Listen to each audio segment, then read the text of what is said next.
If you think feminine energy is about being soft, quiet, submissive, they lie to you, especially with what I hear on social media, TikTok, Instagram, people telling you that feminine energy means how to talk softly to a man, how to dress in a way that you radiate feminine energy.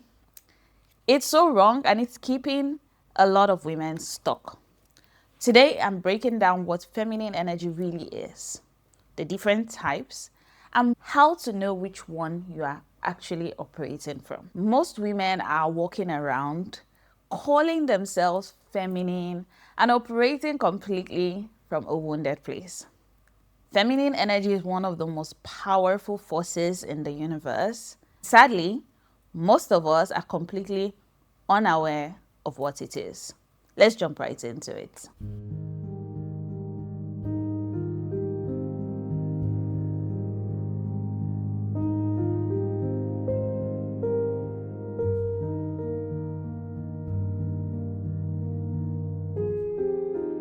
Hello, welcome to my channel. My name is Natalie, and today we're going to be talking about what feminine energy really is. We're going to be talking about the masculine versus the feminine, the 5 types of feminine energy, and I'm going to be going deeper about the different types in another video. So if you haven't subscribed to my channel, make sure you do. Now let's talk about what feminine energy actually is. I made a video about this previously, but it was not as detailed as I wanted it to be. So today we're going to be going deeper so that the next time you hear a creator on social media telling you that feminine energy is all about being soft, ignore anybody that tells you that feminine energy, you just know that they are talking rubbish. First off, let's clear something. Feminine energy is not about gender. Men have it too. Women and men have masculine and feminine energy. Just the way we have a right brain and a left brain is the same way we have a masculine and feminine energy. By now, at this stage of life, you should know that everything on this earth is energy. From inventors to physicists have told us time and again that if you want to understand the universe, I would say if you want to understand life, you need to understand it in terms of energy and frequency. Once you understand that, then you can now realize that just the way we have the right brain, we have the left brain. Your right brain controls the left side of your body. Your left brain controls the right side of your body.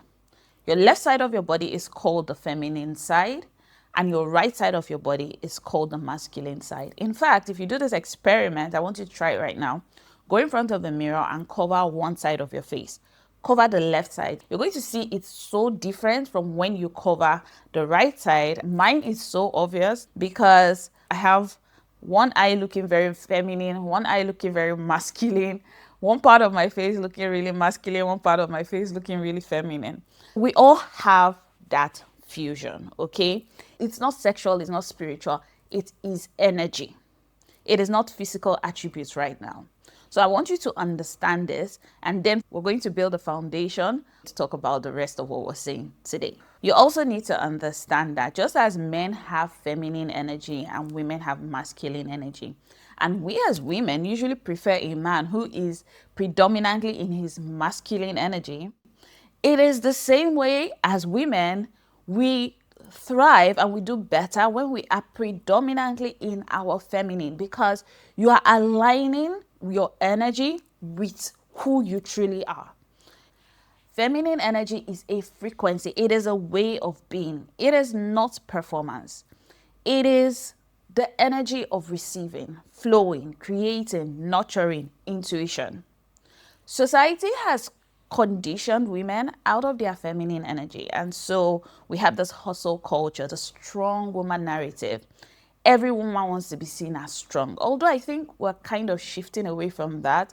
But at the same time, we're denying the idea of feminine energy and femininity. Because most of us have attributed it to being weak, to being pliable, to being easily controlled and easily manipulated. And I feel that that is just a reflection of how much disassociation and separation women have within themselves. So when you feel that the very energy of who you are is a taboo, it's a problem, then how exactly do you want to live an internally balanced life? Many women thrive in doing everything alone. I am my own boss, I don't need anybody, this hyper independence spirit. And we're so stuck in our masculine. We're taught to be strong, but nobody taught us how to be soft.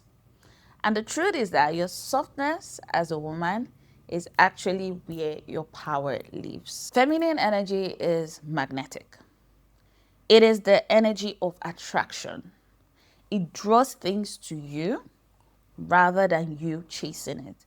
And I want to add that feminine energy exists throughout the universe. You see feminine energy in the systems of the world. You see it in nature. You see it even in the popular Chinese philosophy of yin and yang, light and darkness, male and female, balance, harmony in the world. That is the essence of feminine and masculine energy. Now let's talk about the masculine versus the feminine and why this matters for us as women. Masculine energy is the doing energy.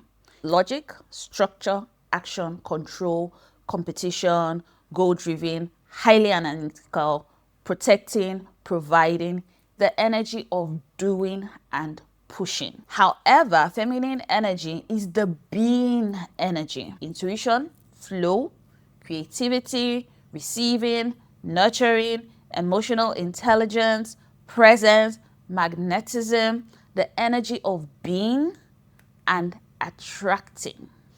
Both genders have both energies. Even in the 12 laws of the universe, some laws are feminine and some are masculine. In nature, some things are feminine and some are masculine. Let's use the sun, for example. From what I've told you, the sun, is it masculine or feminine? It is masculine because it gives out sunlight. Then you look at the moon. The moon is feminine. It receives the sunlight and then it bounces back. The moon doesn't have any light of its own. You look at water. You look at the earth. Water is feminine. Let's go into the systems of the world, the way money is made. In the past, we used to have very masculine systems. So you're talking about manufacturing, the oil and gas. And then you can see systems, stability, you can see structures. Now, money has become more feminine. And look at the industries that are thriving currently. The creative industry, the tech industry, which most times has to do with a lot of creativity, solving problems. And there's one thing with the feminine that is very interesting. Just like I said earlier, that water and the moon are feminine. One thing you'll notice, they're not steady. They occur in cycles. Today you see the full moon, today you see the crescent moon. Water has tides. One day it's up, the other day is low. Same thing with being a woman. We are not designed to be that steady. We have mood changes due to our cycles. Women are cyclic beings. No matter how you want to fight it, we were not created as men, and so we shouldn't be walking like men. I find it very hypocritical when I hear creators say feminine energy doesn't matter, you shouldn't learn about it. You shouldn't learn about an energy that is your energy. And I find it very hypocritical when I hear women say things like, oh, I want a man that is really masculine. If we can understand the idea of masculinity, why is understanding the idea of femininity so wrong? We do not have a problem with the idea of a masculine man. We do not have a problem with the idea of a man being described as a feminine man. We understand what we're saying. But once you start talking about a woman being feminine, a lot of women get very triggered. And I'm still yet to understand why. We have 12 laws of the universe, and some of them are masculine laws and some of them are feminine laws. Masculine laws can be what you'll say the law of sowing and reaping. It's the law of doing. So you have to do something to get back something. But when you look at the law of attraction, that is an intensely feminine law. because it is not about what you do, it is about learning how to be and how to attract into your being. I want you to understand that we need both our energies, and this is not a new age or social media trend. I listened to an affirmation by Louise Hay, and in one of her affirmations, she was saying something like, I balance my masculine and feminine energy, because it is important to have that balance. The problem is that most women are 80% masculine and have no idea, or don't think it matters. In fact, I found out that this is what usually happens when I talk about women being more masculine. They tell me, thank you, I prefer to be masculine. Why? Because subconsciously, we have tied a lot of negative things to the idea of a woman being feminine. Here are some signs that you are stuck in your masculine energy as a woman. You do everything yourself and you find it very difficult to ask for help. You feel like you have to control every outcome. You are a control freak. Maybe not to control other people, but you want to make things go a certain way. And if they do not go that way, you get out of sorts. Rest feels like laziness or guilt. You find it difficult to really be because you're constantly doing. That is a sign that you are in a hyper masculine mode. If you are a woman who is always in your feminine and you don't have a masculine energy at all, that is also a problem. That balance is important, but it is better to tilt towards the energy of the gender that you are. I had a client that I spoke with. She was about to go for another degree. I didn't even know it at that time, but we had a conversation. It was very emotional. And I made her realize that she was functioning so much from her masculine energy. And it was always making her want to prove herself. It was always making her chase validation, chase labels. And that made her put a pause on a lot of things she was doing in her life. She eventually went for a PhD, but for something different and from a different energy. Another sign that you are functioning predominantly in your masculine is that softness feels dangerous or weak to you. I remember when I used to be a very masculine energy woman, I see women who live softly, and I feel like they're just being lazy or being passive. And here's the funny part, men and women will always flock to the woman who is soft.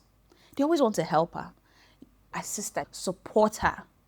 But the one who has it all together also needs that help, but nobody is coming because everybody has this mindset that you do not need anyone, and that is the energy that you give.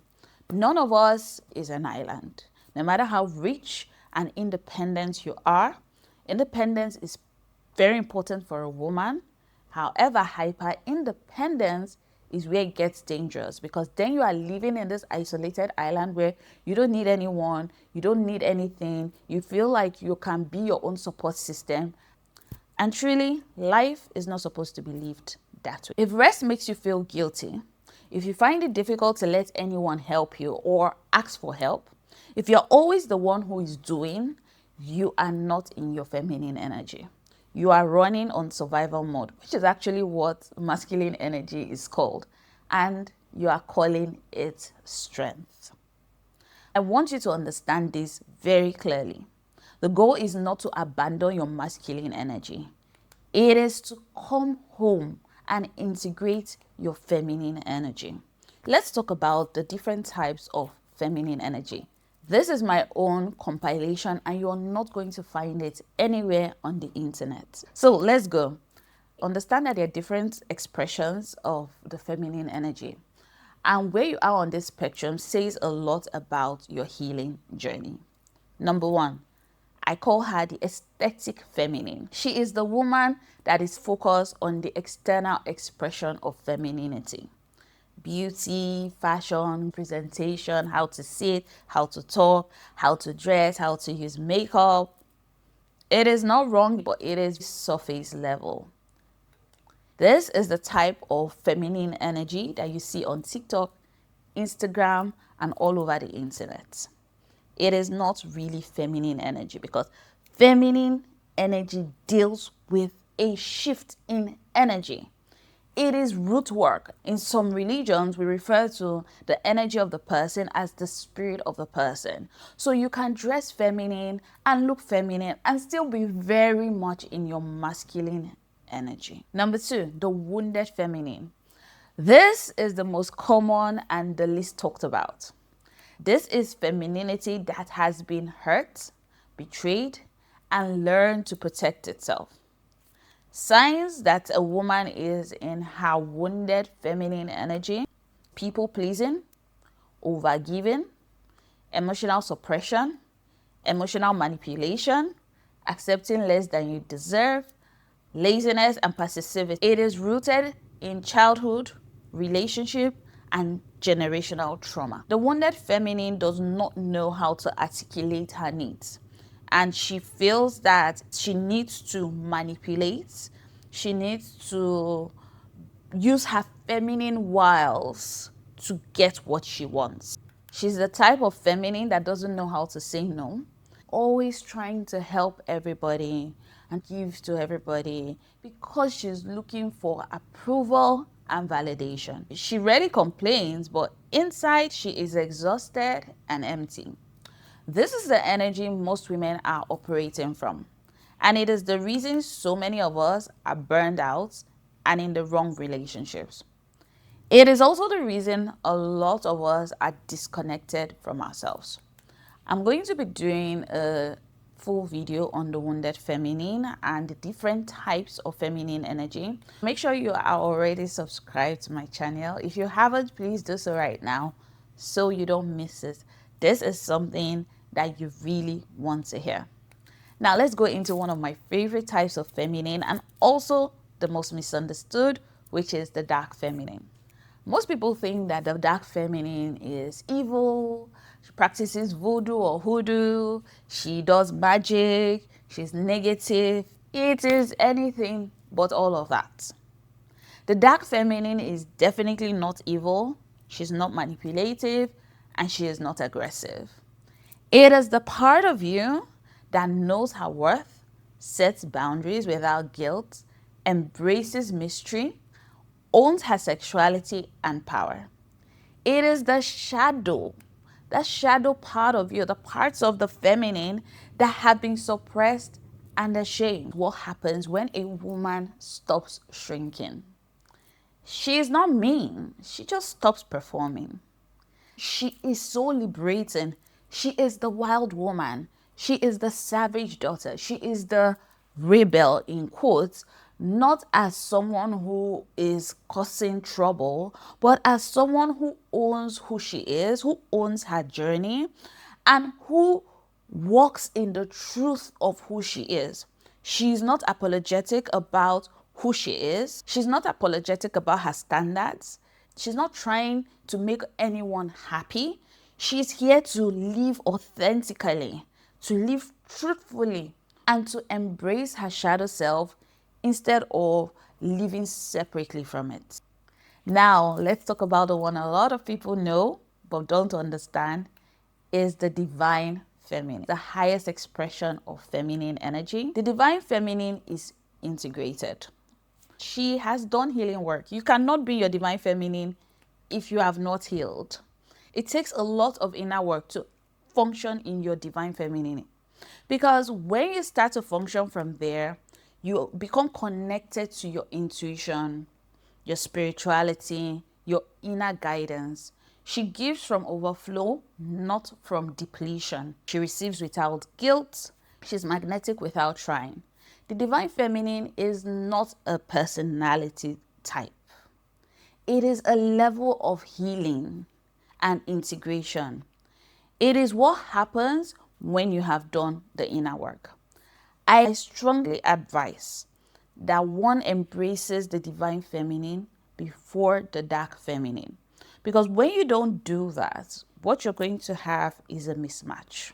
The dark feminine does not necessarily try to integrate the shadow. She works with the shadow. I listened to the author of the 48 Laws of Power talk about how we all have the good and our bad sides. Learning how to utilize your bad sides is important. So a lot of people stay stuck in trying to change their negative sides. You're going to spend a very long time there. Then there are other people who learn how to play to their strengths, their positive sides, and use it to advance their lives and the lives of other people. Now, there is another set of people who have learned that this is my negative side, and they learn how to use it and channel it to better their lives and better their outcomes. Now, that's you're playing a different game that very few people know how to play. And that is why in the steps of healing and becoming of the feminine, I would always say embracing your divine feminine before the dark feminine is extremely important to achieve that balance. And so you do not go into one extreme and say, oh, I'm using my dark feminine and practicing stuff that, well, is not part of what it really is. Now, let's talk about the masculine feminine, the woman who is stuck in masculine energy. This is a woman who has completely overridden her feminine in survival mode. She has built walls around her and she calls it being independent. She has stopped receiving, she stops flowing, she's separated from her intuition, she doesn't trust herself internally. She's often the highest achiever in the room and also the loneliest because she does not know how to let people in. The walls that she has built around her is protecting her from people, but it's also keeping people out. I know because I've been that woman. She's the woman who has everything figured out on paper, career, apartment, relationships, but she doesn't know how to be held. She has forgotten what it is to be a woman. All she knows is how to be strong because that is all she has had to be for most of her life. She has had to build her life and build her career alone. She has gone through disappointment, betrayal, and all of these things has made her form a protective wall around her heart. I need you to understand something. This is not an identity. It is not a personality trait. It is armor. Healing begins when she realizes that she doesn't have to fight anymore. I have a course, the Activate Your Divine Feminine course.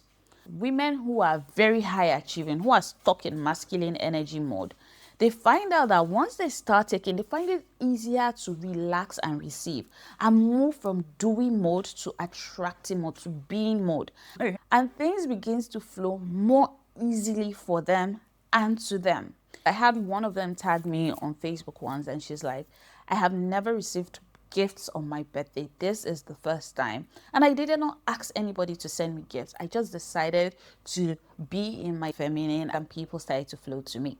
I had another client, a high achiever, and she said that for the first time in her life, people were singling her out to give. And these are very beautiful women, very accomplished. But because they have had to work very hard to get everything that they have, that is the energy around them. And so they're kind of blocked off from receiving. The woman is built as a receiver. Our entire body and our makeup is built for receiving and nurturing. When we talk about women taking care of the home, bringing money to the table, you need to realize that women are usually never happy doing this. No matter how woke a woman is, no matter how accomplished she is, no matter how rich she is, desires to be held. I was listening to Priyanka Chopra, someone so accomplished, so strong, so beautiful, so badass. Talk about how whenever she's with her husband, she switches off her brain. She doesn't know where she's going. If she's in the airport, she just needs him to guide her. No matter how powerful a woman is, there is something in us that desires guidance and softness and being held and supported. Whenever a woman has to care for the children, bring 50-50 of the bills, or take 100% of the bills, resentment sets in because we're not designed like that. When a man is taking care of the home, he feels very proud. When a man has a lot of money and is able to care for his family, he feels proud doing it. But women, we get resentful because it is not in our genetic makeup. That is not how we're designed. And I also find the 50-50 argument very ridiculous, because as long as a man will never be able to carry pregnancy, this 50-50 argument is definitely one-sided. Even if you get a surrogate to carry the pregnancy, your primary nurturer will always be the woman. It is by God's design. It is how we are built. I am not saying every woman has the same maternal instinct. If you're a woman who is taking care of the home, you may still be working. But if you are with a man who you have to work so hard while he's there, then you do not have a support system in that relationship. I remember a man asking me what I bring to the table. And I found that question hilarious because I couldn't understand it. He was trying to ask me that for a man like him who is as distinguished as himself, what do I bring to the table to be with someone like him? And I told him that, first of all, I am perplexed because I do not understand this question.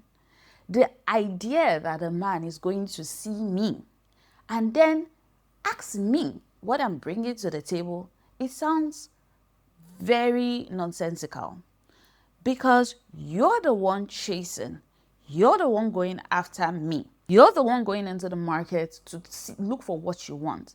If you do not know what you want, if you cannot see this piece and saying, this is exactly what I want in my life, then you're not the kind of man that should be in my life. You do not deserve to be in my life. And besides, with all that I am, the entirety of my being, you are asking me what I bring to the table. If you do not know it before approaching me, or if you do not know it after knowing me for a while, then you don't deserve to even have my attention. He was pretty shocked. You need to understand your worth as a woman. You need to know what you bring to the table, and it is not in terms of financial offerings or your titles. A lot of men know this, but they hope that you don't know it. When I watched a video on Instagram where they asked men if they would be on an island alone with other men, most of them said no. And most women, when asked the same question about women, said yes. Men need women more than women need men. But they hope you don't know this so that you'll keep chasing them and they'll keep treating you like you don't have worth. Let's keep going. Now that you know what feminine energy truly is, beyond the social media noise, beyond the things that you've heard online, I don't think anyone can confuse you about this anymore. You may see yourself in more than one of this. That's okay. These are not boxes. Even within the feminine in itself, you have over 7 archetypes. You have the goddess, you have the mother, you have the princess, you have the queen, and most of us are a mix of 2. I break all of this in my course. If this is something you're interested in, check the video description so that you can check out my website. Maybe you have identified yourself. The next question I'm asking is, how do I shift? The first step is awareness. You cannot shift what you cannot see. Understanding who you are. In the levels of consciousness, masculine energy is survival mode. Feminine energy is the energy of manifesting. Ask yourself, am I giving from overflow or am I giving from depletion? Am I operating from fear or from flow? Do I trust life or am I still trying to control it? There was an exercise that I gave my clients and it was so simple. It was an exercise on surrender. Some of them fell ill because they were so used to trying to control outcomes that letting go of control caused a physical reaction in their bodies. Of course, they recovered and everybody is a lot better for it. But it shows you how much most of our system is in control and overdrive and survival, that the idea of releasing control or being at the mercy of others is a very difficult pill to swallow. Understand that the shift from a masculine energy woman or a wounded feminine to a divine feminine, it doesn't happen overnight, but it starts with one decision: to stop abandoning yourself. I have created a guide called the Feminine Reset that will help you on this journey if this is something that you're ready to start immediately. So check through my description to download your own copy. Now that you have learned so much about the feminine and the different types of feminine, drop in the comments which type resonated with you. Be honest. And if this video has helped you, share it with a woman in your life who needs to hear it. See you in my next video.